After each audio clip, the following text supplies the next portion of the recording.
Wind gusts up to 50 miles per hour are expected. Located in the unforgiving Nevada desert, there is a city that seems to defy the rules of our world. Now we don't have a shelter. It feels apocalyptic. This place doesn't use money, yet has a working economy. Thank you. It has no permanent infrastructure, but somehow the lights stay on every night.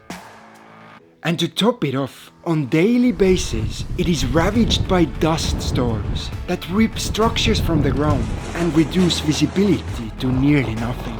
I don't think I've ever been in a shitty weather like this.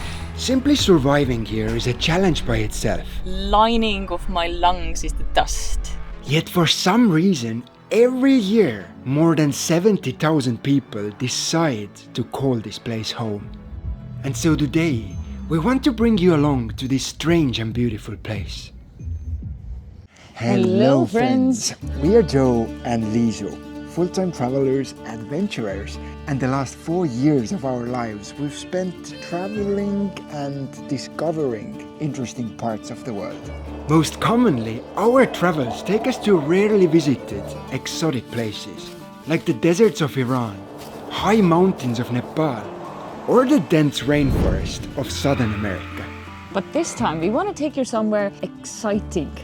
Very exciting. It is without a doubt among the strangest cities in the world. 70,000 people living in the middle of nowhere, and you might have heard about it in the news. Thousands of people in a sticky situation in the Nevada desert. From Burning Man. The Burning Man Festival in Nevada. Of course, the news articles sensationalize everything, and we had also only heard it from the news. We had no clue because this was our first year. We're going to Burning Man! So the whole point of this video is to tell you a bit more about Burning Man, about Black Rock City.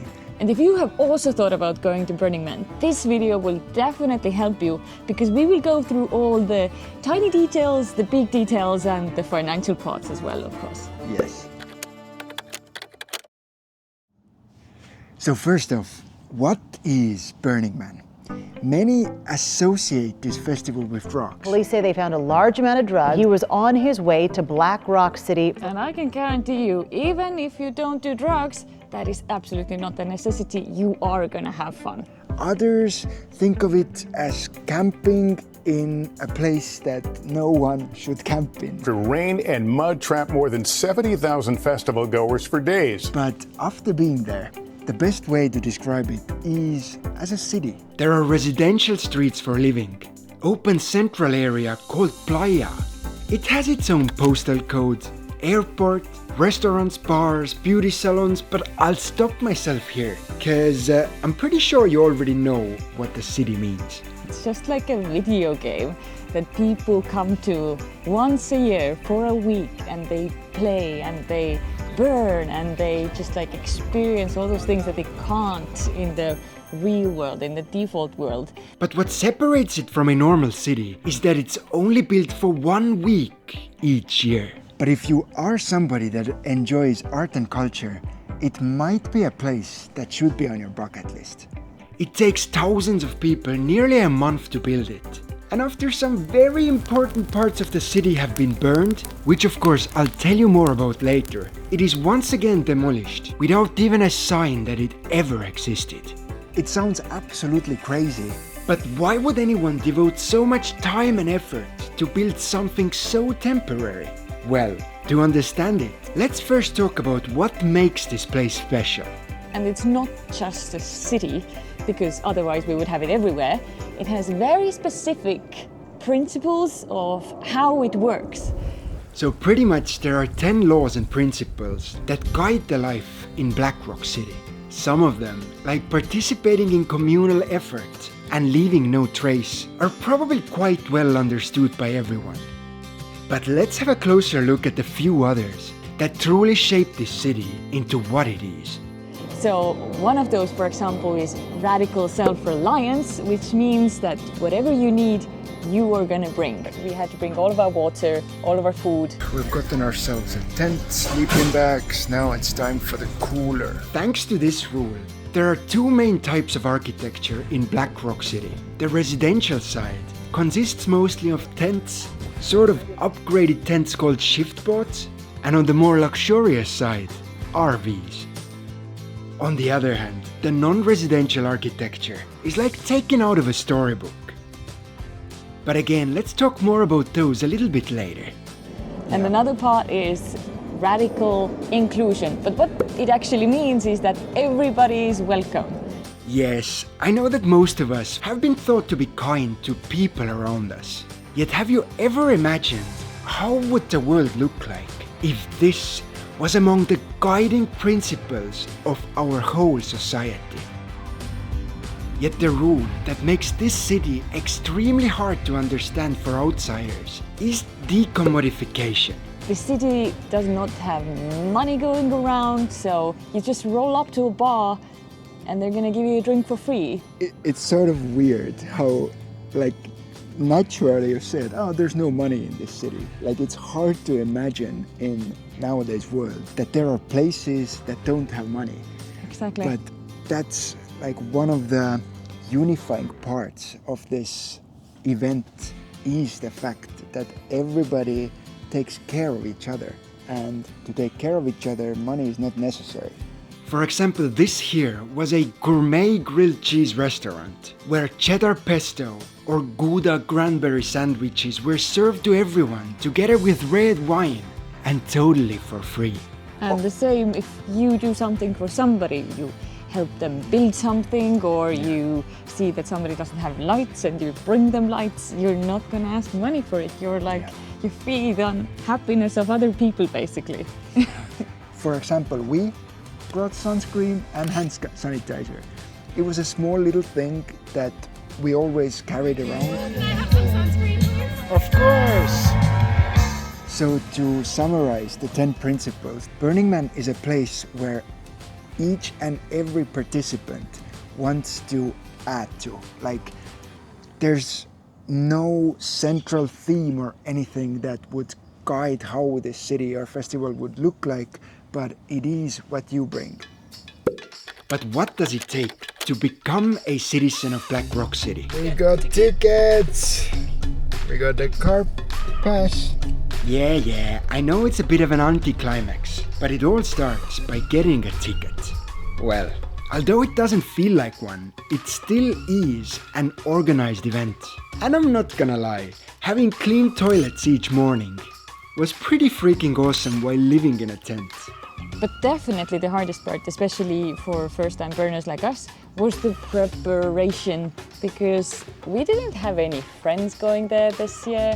We weren't part of a camp because we had never been before, so naturally we didn't have a camp. And we're not from the States, which meant we basically arrived with our backpacks and had to get everything here in the States. Oh, a quick side note. Camps in Burning Man are like small communities, and joining together helps to create a more comfortable living space. But most importantly, they are able to take on much more ambitious projects. Because let's be honest, running a nightclub or a wine bar all by yourself simply isn't possible. And turns out to survive 8 days in the desert, you need a lot of things. Or like you need only one Walmart. Slowly but surely. But another thing was that since we were not part of a camp, we had to drive ourselves there, so we needed a rental car. We had to bring all of our water, all of our food. Trying to seal all the openings to the car. And you definitely need a bike to get around because it's just so freaking huge. Now the big question. How to fit it? Well, the diameter of the city is about 2 miles. Yet if you were to walk on one of the outer streets, it would be around 5 miles from one end to another. And remember, you are in a desert. And even with a bike, you're not going to be able to explore all of it. But don't get Walmart bikes like us. That was hella stupid because they're very low quality. Luckily for us, we weren't the only ones with this problem. When it's raining, no driving. That mud is not coming off from there. And around the town you can find dozens of bike repair shops where you can either do it yourself and skip the line, or wait a few hours and have a professional help you out. So altogether, I'd say like the preparation part, it took us like 3 or 4 days. Putting together the plan, getting the things, it takes days. Once you basically arrive, it's more like smooth sailing from there on. It just only got better from there. No, it only got worse. No. Don't you remember our first moment on Playa? I remember, but the wait was worse. It's quite rough out here. When we arrived, we drove straight into our first whiteout. That's a storm, in other words. Stay with your vehicle at all times. It is very easy to get lost or lose your vehicle. It happens every single year. Whiteout is a storm where wind picks up the fine dust from the dried up lake bed and it just covers everything. You can't see. You can probably see 5-10 meters in front of you, but it's like a wall of particles that have filled the air. So it literally took us less than 5 minutes to understand how treacherous this place can be. So we found ourselves a place to camp. We asked both of our neighbors, what do they think of us being here? They seemed happy about it. Our neighbors were holding on to their tents. Unfortunate wanderers worked hard to find their way home. The air is just filled with this fine dust. We opened the car doors for a second and it's covered. Everything is covered. Like you know what else is covered? your eyes. The insides of my breathing tubes. How do you call them? My lungs. How are you? But that evening, dust was only just the beginning. And then it turned into a thunderstorm. So it was like straight away, it was pretty much survival, man. It's raining. It's windy. Now we don't have a shelter. It's still raining. It feels apocalyptic. I don't think I've ever been in a shitty weather like this. This is absolutely crazy. This weather is not very humane. But we needed to push through the pain because there simply was no other option. We were so afraid. We thought that was going to be the worst thing ever when it rained on the Playa, like the news article said. When such storms occur, the whole city comes to a halt. And the only way to know what's actually happening is through a local radio station. The gate is currently closed due to whiteouts. Wind gusts up to 50 miles per hour are expected to continue for a few hours. Setting up the tent in strong winds and rain felt almost like an extreme sport. But somehow we did it. It's absolutely hectic. The weather and the situation. If you are in Black Rock City, secure your structures and belongings. I hope our tent holds, because, oh my god. When you're out there, when you're in this hostile place where dust storms and rain and strong winds can disrupt everything, you quickly start to understand those bad conditions, they're also a glue that binds everybody together. We're sort of confined to this tent at least until tomorrow. So that means we cannot go to the toilet, we have to do it inside. We have to cook inside and hope it's gonna be better tomorrow. We just have to hope it's gonna be better tomorrow. Otherwise it's gonna be a pretty miserable burn, especially for our first one. It's something that you have to work through as a team. You have to save your camps, you help out others, you help to rebuild. It is not fun and games. Fun and games. It's survival, yet kindness, happiness, everything at the same time. And once it hits, you start to enjoy it. Babe, we survived this! One more time! We are legends! Legends!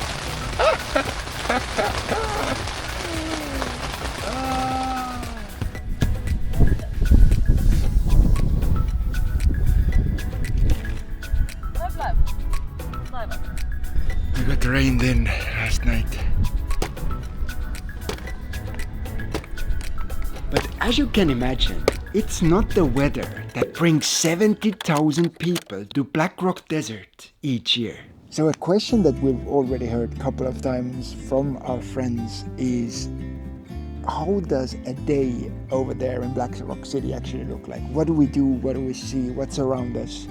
And maybe you can tell us a little bit, Liisu. Well, the fun part is that you wake up because you cannot sleep that long because it's very, very, very hot. And the question is, do you make breakfast in your tent camp or you go outside exploring? You see, I honestly didn't even know that making friends as an adult could be that simple.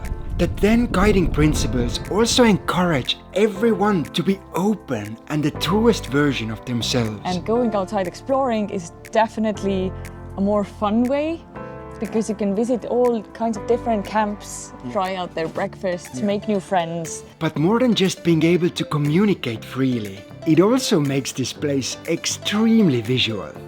Self-expression during the event is pushed to its limits. Judgment and fear, on the other hand, was all left at the front gate. However, what came to me as a surprise was that the majority of people who come here are not youngsters wanting to party, but moreover individuals who seem to have their life figured out. We met lawyers and shopkeepers, doctors and scientists. Many come each year for decades because Black Rock City allows them to be their most authentic selves. And such diversity also applies to the places you see on the streets. It is a very special feeling that you get to walk on the streets, see those small restaurants where usually there's like a line of 15 minutes, but you get to taste different pancakes, waffles, who makes pierogies. Everybody brings a small piece of their culture and then they share it to make this place feel like home, to make this place better. And this is something that you feel, that makes you feel like I want to create a memory for somebody that they will remember forever. I want somebody to think about this weird experience that I gave them or this amazing food that I gave them. The joy of giving is immense. But like, let's say you've explored for a couple of hours, gotten bites to eat, maybe attended workshops or done some fun things at the playgroundy things, jumped on a trampoline, for example, or the roller rink. Yet after we finished on the city streets, one of the favorite things for us to do was go and enjoy the art. And here is where you find the so-called second type of architecture. Out there are hundreds of small and big pieces of visual art, of practical art. It can be whatever. From giant 3-story slipping slides to sculptures that simply blow your mind. The artists who have their exhibitions, their things out there, they do it from the kindness of their hearts. They bring it there, it's a struggle. But to see it over there, it feels special. Yet not like in a regular museum. Out here, you are encouraged to interact with the art. Climb on it, touch it, play with it. And it really does feel like the paradise we all used to dream about as kids. And the art looks very different during the day and during the night. So there's like 2 different experiences as well. You have your daytime Playa, where it's very hot. There's like sun is shining down on you and you're like sweating all the time. And then there's the nighttime, the darker part. Everything is lit up. It's a sort of mysterious, a little bit eerie. You're not that hot anymore. You might even be cold. But then when you go exploring during the night, it's very different experience. Yes, after the sunset, you wouldn't recognize the place. It transforms. Everyone quickly returns to their camps, partly to put on some warmer clothes, to fight the freezing temperatures of a desert night. Yet, even more importantly, Light. Light. Absolutely light. Light everything up. Light your tent up, light your person up, light your bike up, light your bag up. Nobody's gonna see your costume at 12 during the night, but they are gonna see if you're lit up or not. Yeah, it's about safety. It's about the atmosphere, and during the night, everything that's on a playa, it needs to be lit up. then it's time for another adventure. Craziest time was the first time seeing it during the night. My brain went just like completely lost it. Almost like the Milky Way itself had fallen from the sky. Just like neon bikes riding around, art lit up. And there's nothing you've ever seen before. And you're there in the middle of it. It's a bit overstimulating. Night truly is the time when this city comes to life. And some things are just so unreal that it's hard to put into words. For example, when we saw something that's called El Pulpo. What is El Pulpo? El Pulpo Magnifico is an art car, a mutant vehicle. The only motorized vehicles allowed in Black Rock City are mutant vehicles, art cars. Every evening, you can see at least 100 of them driving around Playa. From different animals and sea creatures, to full-size houses and even ships cruising around the place. Their purpose is to work as public transport. You can always jump on them for a quick ride. The big difference though, you can't really choose where they go. And instead of seats, they are often equipped with dance floors and sound systems that would make most nightclubs jealous. The legendary Mayan warrior, for example, has 24 subwoofers and lasers that seemingly pierce the sky itself. And El Pulpo, without a doubt, is the crown jewel of all of them. It's a mechanized octopus that shoots out fire from all of its tentacles, its head.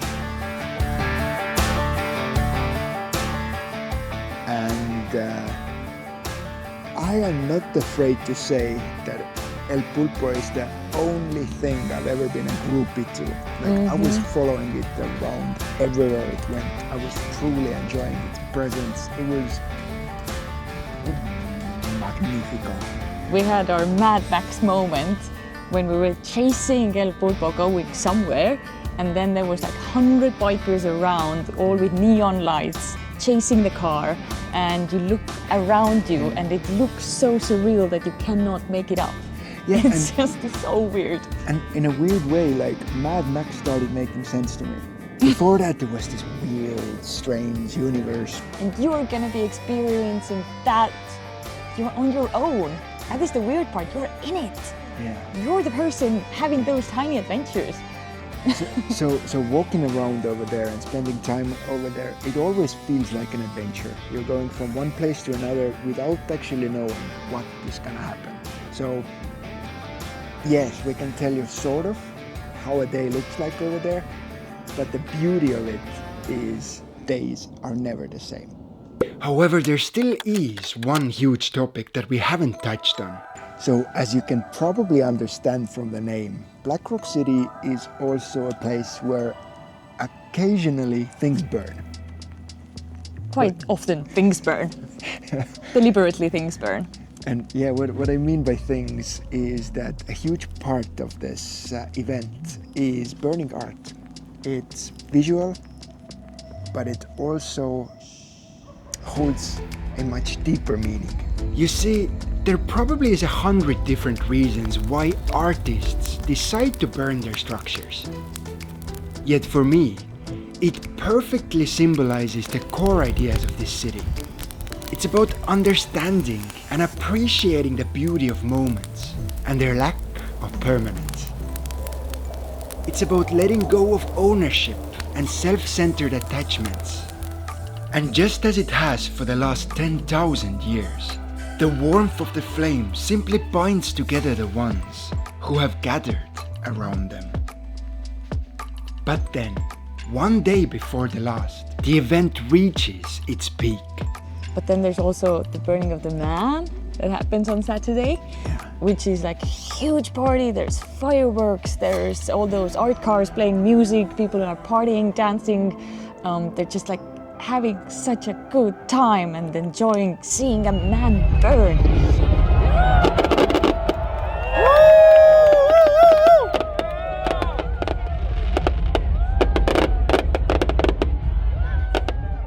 Being there sort of feels like a New Year's Eve, a whole new beginning.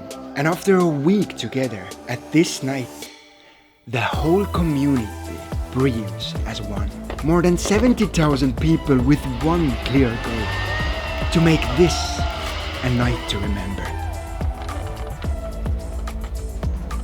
Yet what came to us as a surprise was the last day of Burning Man. But then, on the contrast of that, which I didn't know before we went, was the temple part. The temple really was a place of this depth. It's a place where you can mourn, where you can say goodbye. Where It's heavy. Yeah, and where you can just get in touch with your own inner self, with pain, with suffering, with whatever you carry with you. Temple is the place where That people bring their grief and memorabilia of their loved ones, pictures, stories, and they write it or bring it to the temple. And in the end of the last night, the temple is going to burn. That is a very eerie experience because it's just so quiet.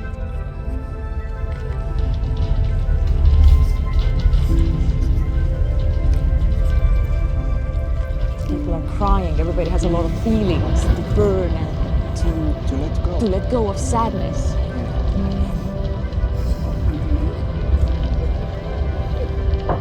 And as the flames slowly swallow the temple and what is left inside,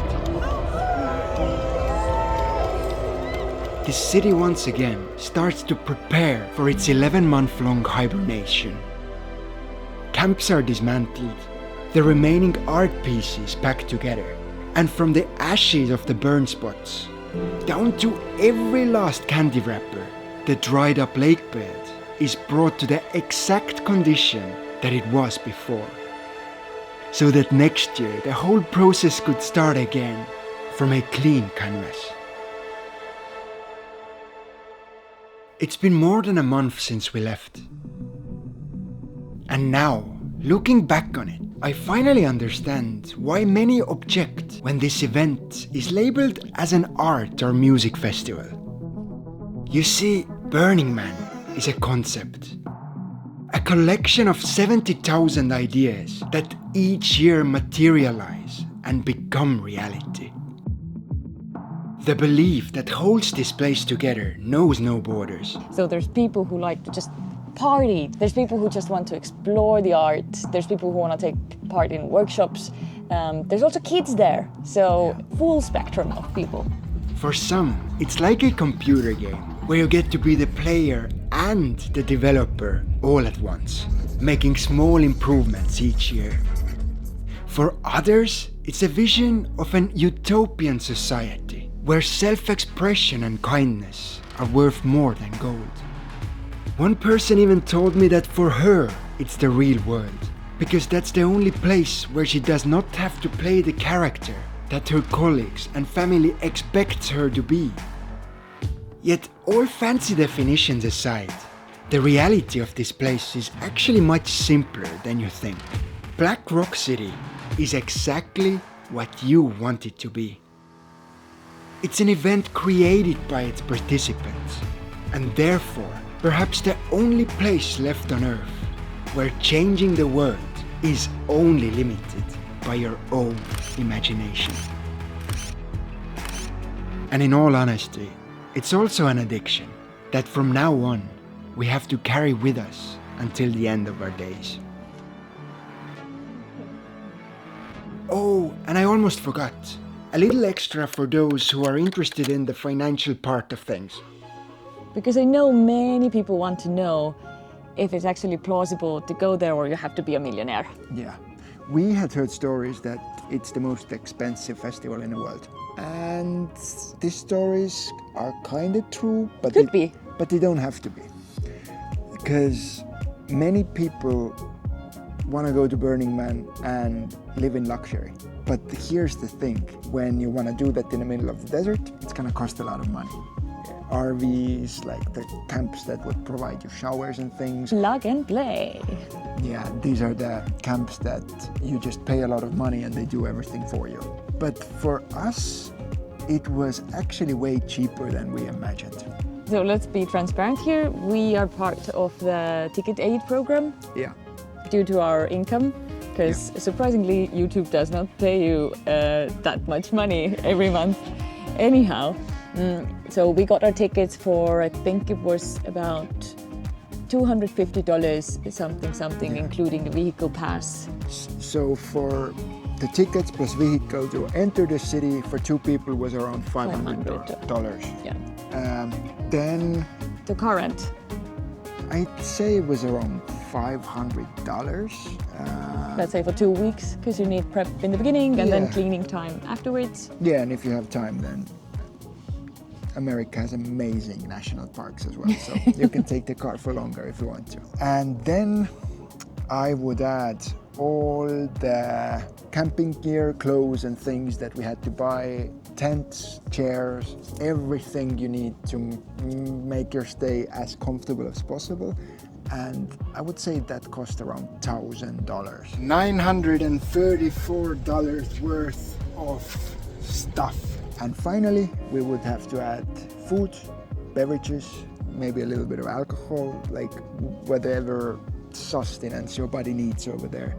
And that for us was... I think it was around 500. Yeah. Yeah. So all together, this experience cost us around $2,500 for the 2 of us. For the 2 of us, $2,500. And this has everything already included. So around $1,250 per person. Yeah. It would be way easier if we had any friends to lend gear, or we had previous year's gear, or we had bikes here. We didn't have any of those things. Yeah, so from like 0 to everything, that's the cost. Yeah. Friends, thank you so much for spending this time with us today. We hope that you learned something new. And if you have any more questions about this city, this festival, or even us, comment section is down there. Thank you for watching. Bye. Bye.